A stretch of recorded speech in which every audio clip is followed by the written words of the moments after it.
My name is Amanda, and I'm 31 years old. If you looked at me today, you'd probably never guess the amount of patience, anger, and restraint I had to gather to survive the ordeal I'm about to share. It wasn't a love story gone wrong or a betrayal from family. It was something that happened at work, a place where I thought hard work and honesty would always win out. Spoiler alert, they don't. At least, not without a little help from the right moment. It all began 2 years ago. I was working at a mid-sized marketing firm, the kind of place that wasn't too flashy but still competitive enough that everyone was looking for the next step up. I had been there for almost 4 years, long enough to know my way around, to understand the unspoken rules of office politics, but also long enough to realize I had outgrown the role I was in. I wanted a promotion. I needed to prove myself, not just to my managers, but to myself. When the company announced a major upcoming project, an opportunity to pitch a campaign for a big client in the tech industry, I knew this was it. This was my chance to shine. I spent nights at home researching the client, learning their history, their struggles, their competitors. My apartment slowly turned into what looked like a crime-solving detective's room. Sticky notes on the fridge, sketches of campaign ideas taped to my wall, highlighted printouts on my coffee table. My best friend joked that I was living with my marketing crime scene, but I didn't care. At work, I kept most of my brainstorming quiet. I wasn't being secretive. I just wanted my ideas to be solid before sharing them. And then there was her. Carla. Carla was my coworker, a few years younger than me, with that kind of charisma that made people instantly like her. She wasn't particularly brilliant at the technical parts of her job, but she had a way of talking, of smiling, of making herself look valuable even when she wasn't doing much. You know the type. People in management loved her because she made them feel good. Clients liked her because she laughed at their jokes and nodded like everything they said was profound. At first, I didn't mind Carla. She wasn't my friend, but she wasn't my enemy either. We were co-workers, nothing more. But when I noticed her lingering around my desk more often, peeking over my shoulder as I worked, and asking questions about what I was planning for the big pitch, I started to feel uneasy. One Friday afternoon, I stayed late, working on a slide deck. Most people had gone home, but Carla walked past my desk, carrying her bag. "You're still here?" she asked, her tone light, but her eyes sharp, scanning my screen before I could minimize it. "Yeah," I said, forcing a smile. "Just polishing up some ideas. You know how it is." She tilted her head, almost like she was impressed. "Wow, Amanda, you're really dedicated. I should probably be doing the same, but I figure, hey, weekends are for fun, right?" I chuckled awkwardly, wishing she'd stop staring at my screen. "Yeah, well, I like to get ahead." She finally waved goodbye and left, but I had this sinking feeling in my stomach. It wasn't paranoia. It was instinct. Something about the way she looked at my slides didn't sit right. By Monday, I knew I hadn't been overthinking. In the team meeting, Carla suddenly spoke up with her new idea. Something uncannily similar to what I had written down in my notes the week before. She didn't have all the details right, but the core concept? It was mine. I froze in my chair, my pen tapping against my notebook as I listened to her present it like it had come to her in a flash of genius. My manager nodded thoughtfully, even praising her for thinking outside the box. I wanted to scream, to say something, but I bit my tongue. It was only a small idea. I still had the bigger plan, the deeper strategy, and if I revealed it too early, I knew Carla would just take that too. So I stayed quiet. That was the first theft. Over the next few weeks, it happened again and again. I'd mention a small detail out loud, like how the client's audience skewed younger, or how social media would be key in the campaign. And suddenly, Carla would bring it up in a meeting, as if she had discovered it herself. She was slick about it too. She never copied word for word. She just reshaped the information, put her own Carla twist on it, and people ate it up. One day, I vented to another coworker, Jenna, over coffee. "I swear, Carla is stealing my ideas. It's like she's hovering around, waiting to hear what I say so she can repackage it." Jenna raised an eyebrow. "I've noticed that too. But Amanda, managers don't always see that. They see the person who speaks up in meetings, not the one quietly doing the work." That stung. I knew she was right. I wasn't the loudest in the room. I wanted my work to speak for itself, but Carla? She was all volume and smiles, and it was working for her. I started guarding my work like it was treasure. I locked my computer whenever I stepped away, I stopped leaving notes out on my desk, and I avoided talking about specifics unless I had to. But still, Carla managed to sniff things out. The breaking point came a week before the big presentation. I had built the campaign from the ground up. Market analysis, strategy, visuals, even the catchy tagline that tied it all together. It was my blood, sweat, and sleepless nights in those slides. Then I overheard Carla in the break room. She was on the phone, her voice low but smug. "Yeah, I've got the presentation covered. Amanda's been helping, but honestly, I've done most of the heavy lifting. I'll send you the deck later." My stomach dropped. My deck. My work. My project. That night, I sat in my car in the office parking lot long after everyone had left, gripping the steering wheel so tightly my knuckles turned white. The rage inside me was boiling. She was going to steal everything, and if she pulled it off, she'd walk away with the promotion I had been working toward for years. But I wasn't going to let her. Not this time. That was the night I decided, if Carla wanted to take credit for my work, I'd let her walk right into a trap of her own making. And when the day of the presentation came, I would be ready. After that night in the car, I couldn't sleep. I tossed and turned, staring at the ceiling of my apartment, imagining Carla's smug smile when she stood in front of management with my slides. I thought about the applause, the recognition, the great job, Carla, that should have been mine. I replayed all the times I had stayed late, eating vending machine snacks for dinner just to refine the perfect pitch. I thought about my tired eyes, my aching back from sitting too long at my desk, the Saturday mornings I gave up to pore over charts and competitor strategies. And then I pictured Carla, probably sipping wine on her couch while scrolling Instagram, waiting for her moment to swoop in and claim the work I'd bled for. It made me sick. But I also knew something important. If I confronted her head-on, she'd twist it. Carla had a way of playing innocent, of smiling sweetly and making me look like the paranoid, jealous coworker. If I told my manager, he'd probably say, "Are you sure you're not just being sensitive, Amanda?" I could hear his voice in my head already. So, I didn't yell. I didn't storm into her cubicle. I didn't send an angry email. Instead, I smiled. The next morning, I came into the office with coffee in hand, acting as though nothing was wrong. Carla was already there, her glossy hair perfectly styled, her desk scattered with papers she probably hadn't even read. She looked up and grinned. "Morning, Amanda. Late night?" she asked in her sing-song tone. "Yeah," I said lightly. "Just tying up a few things for the presentation. You know me." "Oh, I know," she said, smirking. "You're always working so hard." It was the kind of backhanded comment that only Carla could deliver. Half compliment, half condescension. I let it slide.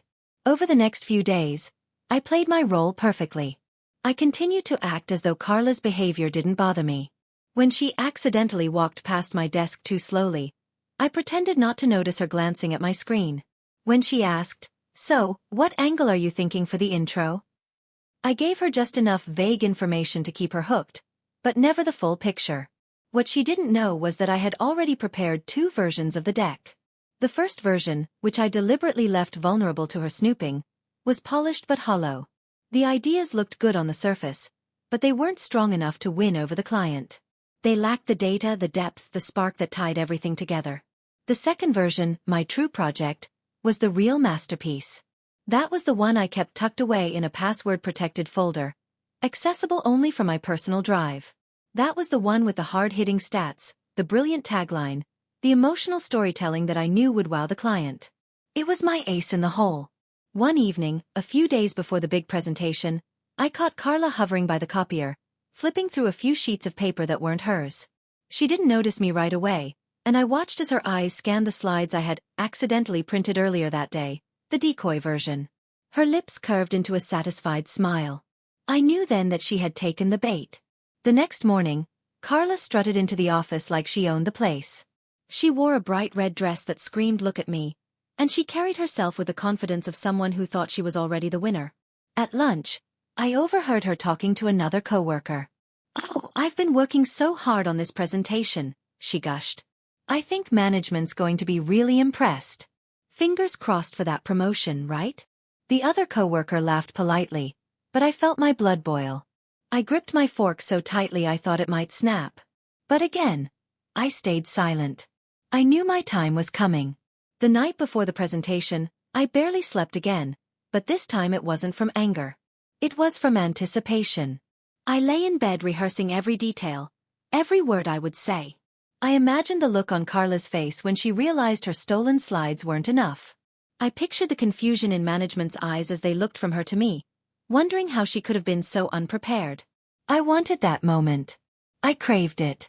The morning of the presentation arrived, and the office buzzed with nervous energy.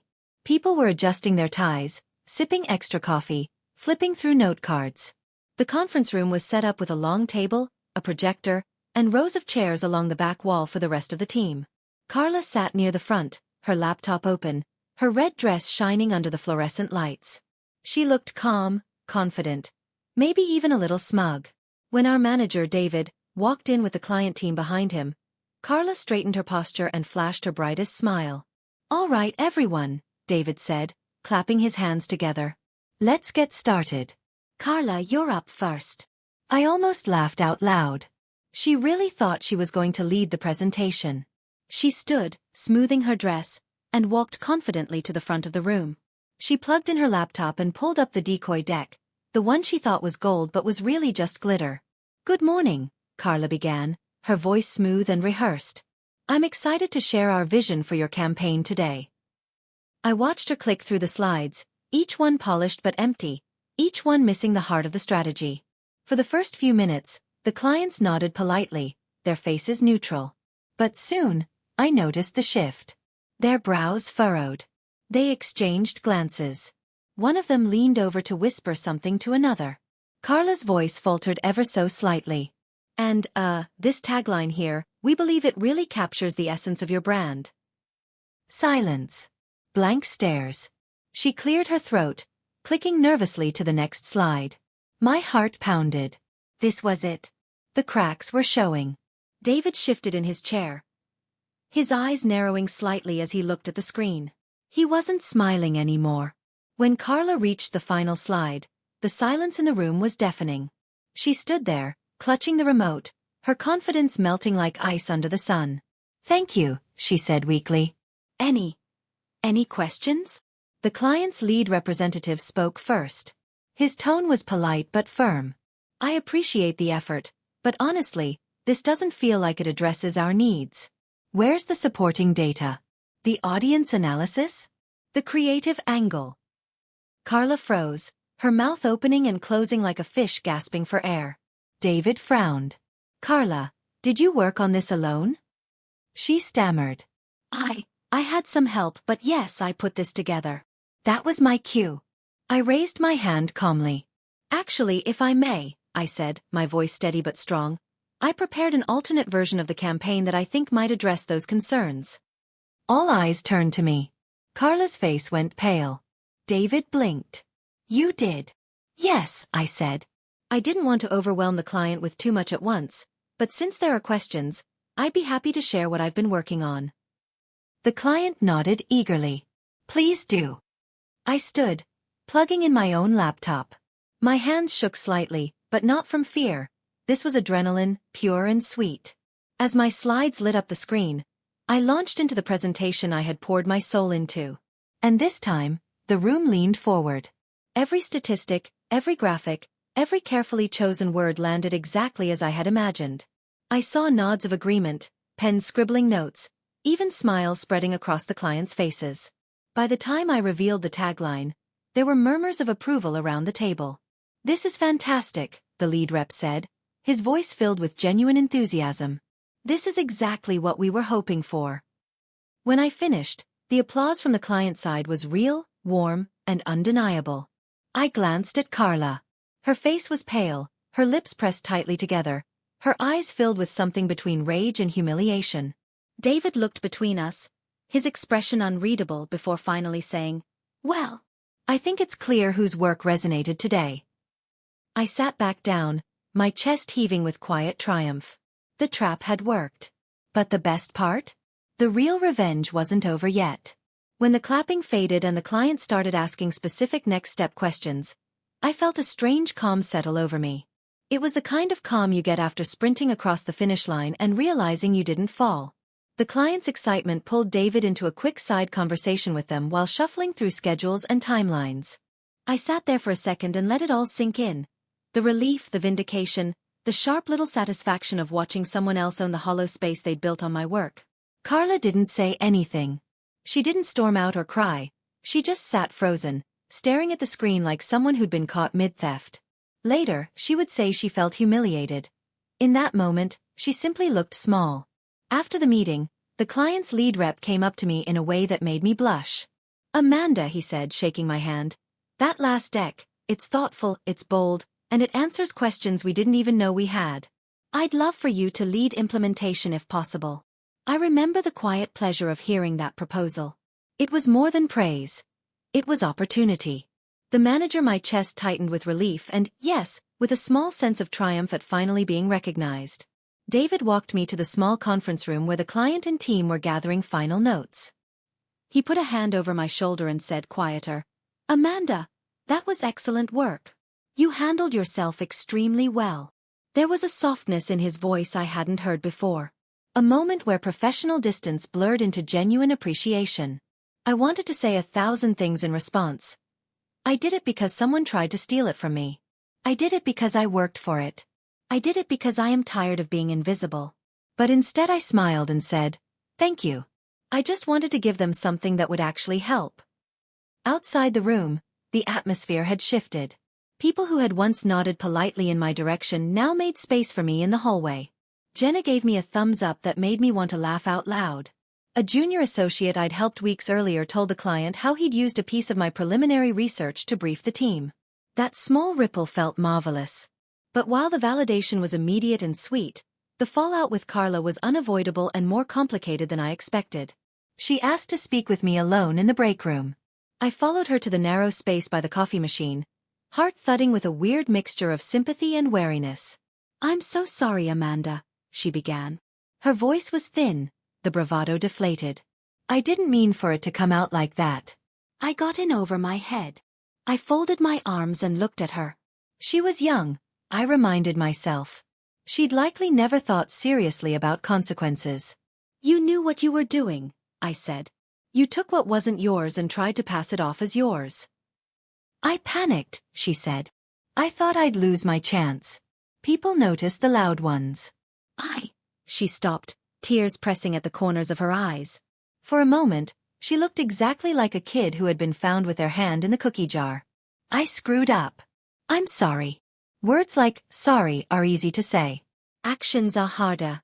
I felt anger rise like hot tea in my throat, not just for the theft itself but for the way she'd undervalued my presence, my steady work ethic, the late nights and missed dinners. But I could see the shape of genuine regret in her. Or maybe I was just projecting because I wanted some sort of closure. "Why?" I asked softly. "Why steal from me?" She swallowed. "Because I wanted the promotion. Because I thought being the one who presented would finally make them see me. I'm not proud of it. I wanted to be somebody." It was both petty and heartbreaking. Something in me softened for a moment. There's a truth about office politics. People who feel invisible often act out to get noticed. It doesn't excuse stealing credit, but it explains the motive. "You have to fix it," I told her. "You have to tell them. You have to own it." Her face twisted. "If I do that, I'll lose everything. If I don't, I'll sleep with this weight forever." "And you'll keep hurting people," I said. "Not just me. This company runs on trust and credibility. You burned that." We stood there with the hum of the vending machine for a soundtrack, the dregs of coffee cooling in the pot behind her. I didn't say the words out loud, but I knew what I needed: accountability. She owed me more than an apology. She needed to face the consequences. We left the break room separately. She took the elevator down to her desk, and I walked back to the conference room where the client team was already smiling, charting possibilities for a pilot program. I stayed in that buzzing excitement for as long as I could, letting it replace the bitterness I'd carried for weeks. 2 days later, Human Resources called a meeting. I sat at the long table and watched Carla enter, her posture less certain than usual. David began the meeting by acknowledging the client's excitement, and then he paused, looking around at us all, his expression grave. "We have a matter of professional conduct to address," he said. We expect integrity at this company. We received evidence that proper credit was not given for the work presented. This undermines our team. His look was pointed, but not accusatory in a way that would single someone out publicly. We all knew who he meant. Carla stood up before HR could say anything else. I want to apologize, she said, voice trembling. I made a huge mistake. I took credit for ideas I didn't own and I'm ashamed. Afterward, the company took measures I'd half expected, half dreaded. Carla would be placed on a performance improvement plan. She would attend ethics and professional development workshops. She would not be promoted, not then. HR documented everything. In a private conversation with HR, I made sure my documentation, emails, draft files with timestamps, the decoy deck, the final deck on my password-protected drive, were on record. They were careful to handle it fairly, but it was clear the leadership recognized my contribution. Carla cried in the bathroom later that day, and I felt a strange pang of guilt, the kind that comes when you see someone who has destroyed their own chances. But guilt didn't erase the weeks of my work being hijacked. In the parking lot, Jenna came up to me with 2 coffees in hand and handed me one. You were amazing, she said. I'm so glad you kept your cool. I'm glad too, I admitted. But I'm also tired. It shouldn't have had to come to this. She nodded. You should let yourself celebrate. So I did. That weekend I treated myself to a night out, booked a massage, ate dessert in my pajamas and watched trashy reality TV with a bowl of popcorn. It felt indulgent and right. Over the next month, things at work settled into a new rhythm. Carla stayed on the improvement plan and was quieter, less flashy. She avoided the spotlight as though it might scorch. I assumed that was the end of it. A neat moral lesson played out in the fluorescent office lights. But human dynamics are never so neat. People talk. People take sides. Some who had admired Carla's social ease now eyed her with caution. Some colleagues started seeking me out for collaboration. The woman who could deliver under pressure. My inbox swelled with requests to join new initiatives, to lead smaller projects, to mentor juniors. Just as I'd wanted. Validation finally walked up and shook my hand. However, not all outcomes were so straightforward. A few people whispered that I'd orchestrated the whole thing, that I'd set up some elaborate trap to humiliate Carla. Office rumor is its own kind of poison. I learned quickly that exposing wrongdoing can sometimes bring collateral slanders. I had to balance being visible enough to earn credit with being careful not to feed the gossip mill. One night, after a particularly grueling week, I sat at my kitchen table with a notebook and wrote down everything that had happened. I wrote it not as a confession or a flex, but as a ledger of truths and consequences. It helped me see patterns. The way some people weaponize charisma, the way quiet work can be overlooked, how power dynamics play in small ways. I also wrote down less flattering things. The brief happiness I had felt at watching someone else squirm, the small thrill at being vindicated. Writing forced me to confront my motives. As the months passed, the promotion I'd hoped for in that particular cycle didn't materialize, though I was offered leadership on a different client, something that would build toward future advancement. I accepted it. Building credibility is a slow process. There's no instant victory laundry list for patience and quality work. The real success was a slow burn. People began trusting my judgment, my name got attached to wins, and colleagues started including me earlier in brainstorming sessions. Carla eventually left the company quietly, a few months later, citing personal reasons. Her exit sparked only a ripple of gossip, a small, closed chapter. I felt an unexpected twinge of sorrow on the day she left. Not for the mistake she'd made, but for the relationship that had withered into bitterness. We'd once shared coffee and holidays. That friendship had died on the floor of a conference room, strangled by ambition. I continued mentoring. I supported younger staff, encouraging them to document, to speak up, to protect their work. I shared tools, timestamps, version control, simple email summaries that tethered ideas to a sender. I taught them how to be loud in the right places with evidence in the right formats. I wanted them to avoid the trap I fell into, assuming competence alone would speak for itself. There were moments of quiet vindication too. Months later, when the client's campaign launched and showed promising early metrics, the client team publicly thanked my leadership in a follow-up meeting. The applause that time felt earned, not defensive. David put his hand on my shoulder and said in a way that felt like acknowledgement, "You earned this." I learned a few hard lessons that year. First, Guard your work. Not because you don't trust people, but because systems and incentives sometimes reward visibility over substance. Second, collect proof. Emails, drafts, timestamps, these things can save you. Third, patience is a weapon. I'd wanted to react with heat and perhaps win a battle that would make me look impulsive. Instead, I used strategy. I let the truth reveal itself in a way that the entire room could witness. It was not about revenge for its own sake. It was about restoring balance. And finally, I learned compassion. Paradoxically, for those who break trust. Ambition can make people do small cruelties. That doesn't excuse it, but it explains it. Holding people accountable and being vengeful are not the same thing. Accountability can lead to growth if it's handled properly. Years later, when I look back at that period, I don't frame it as the moment I triumphed over a petty thief. I see it as the moment I learned to insist on my worth. I learned to craft the narrative of my contributions. I learned that visibility and documentation are not vanity projects but survival tools in the office jungle. The promotion eventually came, not with a fanfare but in a quiet email offering me a leadership role on a new product team. I accepted. I also started a small internal workshop for junior staff about how to protect your ideas that became surprisingly popular. People approached me afterward, telling me how much the session helped them. Once, long after Carla had left, we crossed paths at an industry networking event. For a moment, we both hesitated, like old ghosts of a friendship that had gone wrong. She smiled, small and tentative, and I realized she had carried the weight of that mistake far longer than I had. I offered her a polite nod and she mouthed the words, "I'm sorry," which I accepted in that small way, not as reconciliation exactly, but as an acknowledgement. Maybe for both of us, that was enough. In the end, the work mattered more than the wound. The truth came out because I protected it enough to show it when it counted. That was the lesson that stuck. Not the thrill of exposure, but the quiet one that followed. The trust of a client, the respect of teammates, and the knowledge that when necessary, I could stand up for myself with dignity. And sometimes when I'm mentoring a young designer who worries about credit, I tell them the same short version of my story. Document early, speak clearly, and when someone tries to take your work, don't give them the satisfaction of a blowout. Instead, plan your moment. Show up prepared. Let your work be the loudest voice in the room. Because in a world where visibility grazes success, the combination of perseverance, ethics, and a well-timed reveal can change everything.